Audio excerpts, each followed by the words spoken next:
ऐसा कभी नहीं हुआ कि मैं ना रहा हूं या तुम ना रहे हो, अथवा ये समस्त राजा ना रहे हो, और है ना ऐसा है कि भविष्य में हम लोग नहीं रहेंगे। वेदों में कठोपनिषद तथा श्वेताश्वतर उपनिषद में भी कहा गया है कि जो श्री भगवान असंख्य जीवों में कर्म के तथा कर्म फल के अनुसार उनकी अपनी परिस्थितियों में पालक है, वही भगवान अंश रूप में हर जीव के हृदय में वास कर रहे हैं। केवल साधु पुरुष जो एक ही ईश्वर को भीतर बाहर देख सकते हैं, पूर्ण एवं शाश्वत शांति प्राप्त कर पाते हैं। जो वैदिक ज्ञान अर्जुन को प्रदान किया गया, वही विश्व के उन समस्त पुरुषों को भी प्रदान किया गया है जो विद्वान होने का दावा करते हैं, किंतु जिनकी ज्ञान राशि न्यून है। भगवान यह स्पष्ट कहते हैं कि वे स्वयं अर्जुन तथा युद्ध भूमि में एकमात्र सारे राजा शाश्वत प्राणी हैं, और इन जीवों की बद्ध तथा मुक्त अवस्थाओं में भगवान ही एकमात्र उनके पालक हैं। भगवान परम पुरुष हैं तथा भगवान का चिर संगी अर्जुन एवं वहां पर एकत्र सारे राजागण शाश्वत पुरुष हैं। ऐसा नहीं है कि ये भूतकाल में प्राणियों के रूप में अलग अलग उपस्थित नहीं थे, और ऐसा भी नहीं है कि वे शाश्वत पुरुष बने नहीं रहेंगे। उनका अस्तित्व भूतकाल में था और भविष्य में भी निर्बाध रूप से बना रहेगा। अतः किसी के लिए शोक करने की कोई बात नहीं है। यह मायावादी सिद्धांत की मुक्ति के बाद आत्मा माया के आवरण से पृथक होकर निराकार ब्रह्म में लीन हो जाएगा और अपनी अस्तित्व खो देगा। यहाँ पर परम अधिकारी भगवान कृष्ण द्वारा पुष्टि नहीं हो पाता, ना ही इस सिद्धांत का समर्थन हो पाता है कि बद्ध अवस्था में ही हम अस्तित्व का चिंतन करते हैं। यहाँ पर कृष्ण स्पष्ट कहते हैं कि भगवान तथा अन्यों का अस्तित्व भविष्य में भी अक्षुण्ण रहेगा, जिसकी पुष्टि उपनिषदों में द्वारा भी होती है। कृष्ण यह कथन प्रामाणिक है क्योंकि कृष्ण मायावश नहीं है। यदि अस्तित्व तथ्य ना होता तो फिर कृष्ण इतना बल क्यों देते, और वह भी भविष्य के लिए। मायावादी यह तर्क कर सकते हैं कि कृष्ण द्वारा कथित अस्तित्व आध्यात्मिक ना होकर भौतिक है। यदि हम इस तर्क को कि आस्तिक भौतिक है स्वीकार कर भी ले, तो भी कोई कृष्ण के अस्तित्व को किस प्रकार पहचानेगा।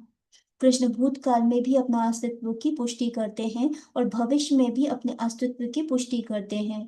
उन्होंने अपने अस्तित्व की पुष्टि कई प्रकार से की है और निराकार ब्रह्मा उनके अधीन घोषित किया जा चुका है। कृष्ण सदा सर्वदा अपना अस्तित्व बनाए रहे हैं।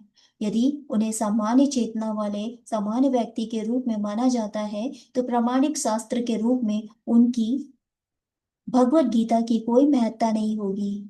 एक समान व्यक्ति मनुष्य के चार अवगुण के कारण श्रवण करने योग्य शिक्षा देने में असमर्थ रहता है।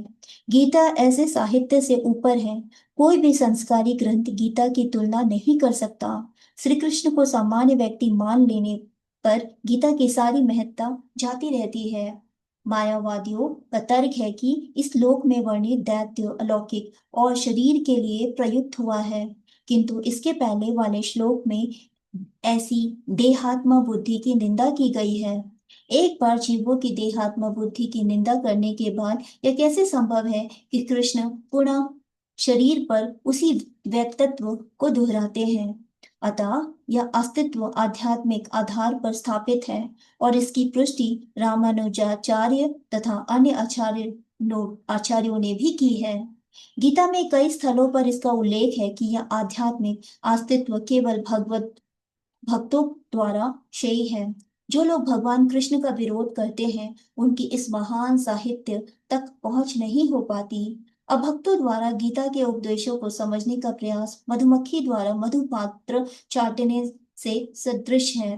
पात्र को खोले बिना मधु को नहीं चखा जा सकता। इसी प्रकार भगवत गीता के रहस्यवाद को केवल भक्त ही समझ सकते हैं, अन्य कोई नहीं। जैसा कि इसके चतुर्थ अध्याय में कहा गया है, ना ही गीता का स्पर्श ऐसे लोग कर पाते हैं जो भगवान के अस्तित्व का विरोध करते हैं। अतः मायावादियों द्वारा गीता की व्याख्या मानो समग्र सत्य का सरासर भ्रामक निरूपण है। भगवान चैतन्य ने मायावादियों द्वारा की गई गीता की व्याख्यानों को पढ़ने का निषेध किया है और चेतावनी दी है कि जो कोई ऐसे मायावादी दर्शन को ग्रहण करता है वह गीता के वास्तविक रहस्य को समझ पाने में असमर्थ रहता है। यदि अस्तित्व का अभिप्राय अनुभव गम्य ब्रह्मांड से है तो भगवान द्वारा उपदेश देने की कोई आवश्यकता नहीं थी। आत्मा तथा परमात्मा के का दैत्व शाश्वत तथ्य है और इसकी पुष्टि वेदों द्वारा होती है, जैसा कि ऊपर कहा जा चुका है। जिस प्रकार शरीरधारी आत्मा इस वर्तमान शरीर में बाल अवस्था से तरुणावस्था में और फिर वृद्धावस्था में निरंतर अग्रसर होता रहता है, उसी प्रकार मृत्यु होने पर आत्मा दूसरे शरीर में चला जाता है। धीर व्यक्ति ऐसे परिवर्तन से मोह को प्राप्त नहीं होता। प्रत्येक जीव एक व्यष्टि आत्मा है। वह प्रतिक्षण अपना शरीर बदलता रहता है, कभी बालक के रूप में, कभी युवा तथा कभी वृद्ध पुरुषों के रूप में। वो भी आत्मा वही रहता है, उससे कोई परिवर्तन नहीं होगा। यह व्यष्टि आत्मा मृत्यु होने पर अंत तो गत्वा एक शरीर बदलकर दूसरे शरीर में देहांतरण कर जाता है और चूंकि अगले जन्म में इसको शरीर मिलना अवश्यम ही है, चाहे वह शरीर आध्यात्मिक हो या भौतिक।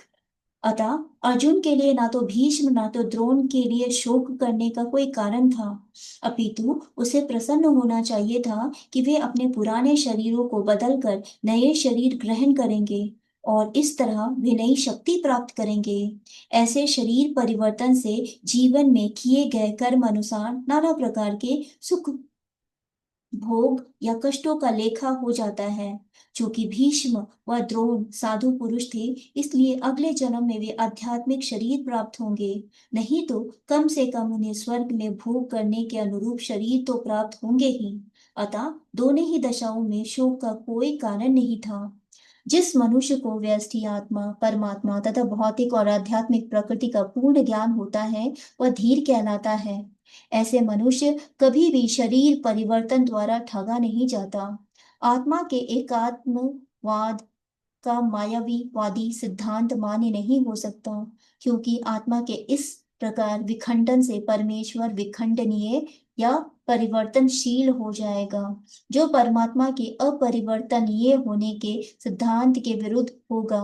गीता में पुष्टि हुई है कि परमात्मा के खंडों का शाश्वत सनातन अस्तित्व है, जिन्हें शर कहा जाता है, अर्थात उनमें भौतिक प्रकृति में गिरने की प्रवृत्ति होती है।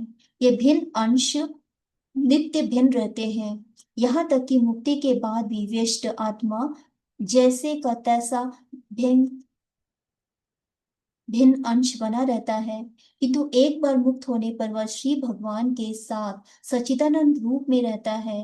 परमात्मा पर प्रतिबिंबवाद का सिद्धांत व्यवहार्थ किया जा सकता है, जो प्रत्येक शरीर में विद्यमान रहता है। वह व्यष्टि जीव से भिन्न होता है। जब आकाश का प्रतिबिंब जल में पड़ता है तो प्रतिबिंब में सूर्य चंद्र तथा तारे सभी कुछ होते हैं। तारों की तुलना जीवों से तथा सूर्य या चंद्रमा की परमेश्वर से की जा सकती है।